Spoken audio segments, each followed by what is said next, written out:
अस्सलाम वालेकुम दोस्तों। अप्रैल 1948 को जब पाक फ़ौज को कश्मीरी मुसलमानों के तहफ़्फ़ुज़ के लिए कश्मीर में जाने का हुक्म मिला, कैप्टन राजा मोहम्मद सरवर उस वक्त GHQ में सिग्नल कोर्स की तरबियत हासिल कर रहे थे। तरबियत मुकम्मल होने में अभी 2 हफ़्ते बाकी थे, लेकिन कैप्टन राजा मोहम्मद सरवर के दिल में जज्बा जहाद और शौक़ शहादत ठाटे मारने लगा। आपने अपनी सीनियर से अपनी यूनिट के साथ महाज़े जंग पर जाने की इजाज़त तलब की। कुछ हिचकिचाहट के बाद इजाज़त दे दी गई। महाज पर आपको सिग्नल ऑफिसर मुकर्रर किया गया। उस वक्त तक कश्मीर में भारतीय फ़ौज की ताकत 8 ब्रिगेड से भी ज़्यादा हो चुकी थी, जबकि एक ब्रिगेड में तकरीबन 2500 सिपाही होते हैं। उनके अलावा महाराजा की रियासती फ़ौज के 3 ब्रिगेड और जम्मू और कश्मीर की मलेशिया यूनिट भी भारतीय फ़ौज की मदद कर रहे थे। अलावाजी भारतीय फ़ौजों को तोपखाने, टैंकों और इंजीनियरों वगैरह की मदद भी हासिल थी। उस वक्त सबसे अहम महाज उड़ी की पहाड़ी था। फ़ौजी नुक्ता निगाह से इस पर काबिज़ होना अशद ज़रूरी था। बज़ाहिर ये नामुमकिन नज़र आ रहा था। बेशुमार दुश्वारियों के साथ साथ ये भयानक हकीकत भी शामिल थी कि दुश्मन ने इस इलाके में मशीन गन्ने ही नहीं बल्कि तोपें भी खासी तादाद में नस्ब कर रखी थीं। पाक फ़ौज के लिए आगे बढ़ना मुश्किल ही नहीं, किसी हद तक नामुमकिन भी था। इसी असना में कमांडिंग ऑफिसर ने हुक्म दिया, जो अफसर ये समझता है कि वह दुश्मन की तोपों को हमेशा हमेशा के लिए खामोश कर सकता है, वो कंपनी की कमान अपने हाथ में ले ले। ये सुनकर कैप्टन राजा मोहम्मद सरवर के शौक़ शहादत ने अंगड़ाई ली और कमांडिंग ऑफिसर को सल्यूट करके कहा, सर मैं ये खिदमत अंजाम दूंगा। चुनांचे कैप्टन राजा मोहम्मद सरवर की दरख्वास्त मंजूर कर ली गई और प्रोग्राम के मुताबिक 27 जुलाई 1948 को सुबह 3:30 बजे राजा मोहम्मद सरवर की कंपनी को उड़ी महाज पर हमला आवर होना था। सहरी खाकर राजा मोहम्मद सरवर ने रोज़ा रखा और अपनी कंपनी के हमरा दुश्मन पर जलगार कर दी। पाक फ़ौज का हर अव्वल दस्ता पेश कदमी करता हुआ दुश्मन के दफाई हसार से तकरीबन 50 गज़ के फासले पर पहुंच गया, लेकिन उस मुकाम पर दस्ती बमों और मशीन गनों की बौछार ने उसका रास्ता रोक लिया। पेश कदमी रुक गई और दुश्मन होशियार हो गया। मौके की निज़ाकत को भांपते हुए राजा मोहम्मद सरवर ने रिज़र्व दस्ते को आगे बढ़ाया। दुश्मन से फासला फिर कम होने लगा। पेश कदमी जारी रही।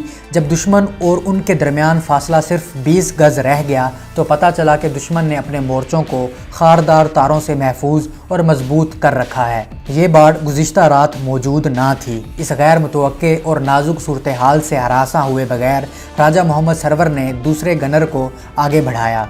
तार काटना कुछ ज़्यादा मुश्किल काम तो ना था। उनके पास खारदार तारें काटने के लिए रेती मौजूद थी, मगर असल मामला ये था कि तारें काटने के लिए आगे कौन बढ़ेगा, क्योंकि तारें काटने वाले को तारों के नज़दीक लाजमी तौर पर सीधे खड़े होना पड़ता और इस तरह साफ दुश्मन की नज़रों में आने का ख़तरा मौजूद था। और फिर तारें काटने में जितना भी वक्त सर्फ होता, उस दौरान खड़े रहना अपनी मौत को खुद आवाज़ देने के मुतरादिफ था। अभी सब के जहनों में ये सवाल गर्दिश कर रहा था कि तारों को काटने का काम कौन करेगा। कैप्टन सरवर ने फैसला करते हुए कहा कि तारों को मैं काटूंगा। इस फैसले की राह में आने वाली बेशुमार चीज़ें उनकी दुनिया में मौजूद थीं। मोहब्बत करने वाली बीवी, जिसके साथ 12 साल से ज़्यादा अरसा की रफ़ाकत थी, उनका बेटा सफदर और बेटी गुलजार की अभी उम्र ही क्या थी। शफ़क़त पदरी उनकी जुदाई का तसव्वुर भी नहीं कर सकती थी। मकान की तामीर अभी अधूरी थी, जो ख़ानदान के लिए सर छुपाने की जगह थी। यकीनन कैप्टन राजा सरवर के जहन में अपने घराने के खुशहाल मुस्तकबिल का तसव्वुर होगा। वो गांव जिसका हर मौसम नया मंजर लेकर आता था, उसके खूबसूरत और दिल लुभा देने वाले मनाजिर राजा मोहम्मद सरवर की आंखों में महफूज होंगे। लेकिन दूसरी तरफ वतन अजीज़ की हुर्मत और मोहब्बत मौजूद थी, जो पुकार पुकार कर अपनी तकद्दुस का उनसे तकाजा कर रही थी। चुनाचे इस ज़मन में वतन की पुकार ने बाजी जीत ली। कैप्टन राजा मोहम्मद सरवर ने फ़र्ज़ की पुकार पर आगे बढ़कर अपनी जान पर खेलने का फ़ैसला किया।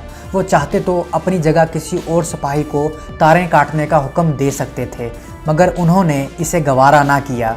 मशीन गनर्स को फायर खोलने का हुक्म दिया और ख़ुद आगे बढ़ते गए। बहुत दूर ना गए होंगे कि एक मशीन गनर फरहान अली दुश्मन की गोली खाकर शहीद हो गया। कैप्टन सरवर ने लपक कर उनकी मशीन गन उठा ली और अब वो आगे बढ़ते हुए फायरिंग भी कर रहे थे। दोनों जानिब से गोलियां बरस रही थी। फिर एक गोली कैप्टन सरवर के कांधे में पैवस्त हो गई।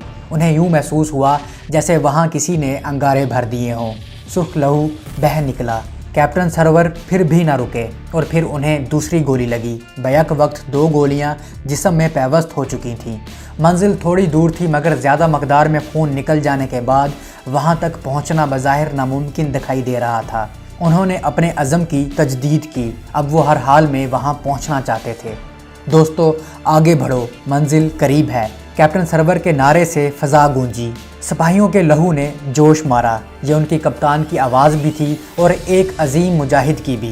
कैप्टन सरवर ने अपनी बाकी मांदा कुव्वत को जमा किया और खारदार तारों की तरफ बढ़ने लगे। वो अब भी सबसे आगे थे। कुछ ही देर बाद वो तारों के नज़दीक पहुंच गए। अब दुश्वार तरीन मरहला बाकी रह गया था, अपने पैरों पर खड़े रहकर रेती रगड़ रगड़ कर तारों को काटना। कैप्टन राजा मोहम्मद सरवर अपने पाँव पर खड़े हो गए। उनके हाथों को हरकत हुई और फिर खारदार तारें कटने लगीं।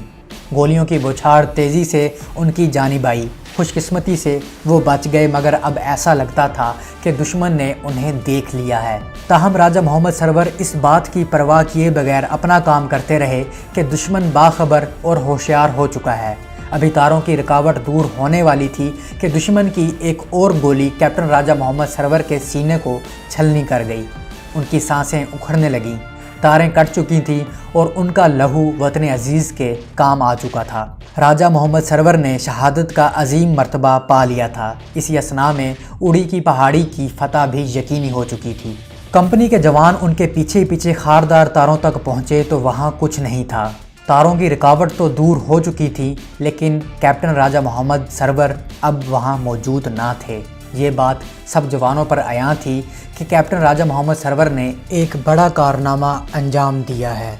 चुनाचे मुजाहिदों के लहू ने एक बार फिर जोश मारा और वो सब दुश्मन पर टूट पड़े।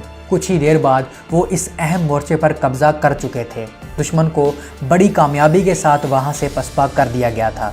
कैप्टन राजा सरवर शहीद को महाज के करीब ही तलपुत्रा पहाड़ी पर सुपुर्द खाक किया गया। बादशाह कैप्टन राजा मोहम्मद सरवर को बहादुरी के सिले में सबसे पहला निशान हैदर दिया गया, जिसका ऐलान 10 साल बाद हुआ। तो दोस्तों, उम्मीद है आपको हमारी ये छोटी सी काविश पसंद आई होगी। अगर आपको ये वीडियो पसंद आई है तो अपने दोस्तों के साथ ज़रूर शेयर कीजिएगा। मैं मिलता हूँ एक नई वीडियो के साथ, तब तक के लिए इजाज़त। अल्लाह हाफ़िज़।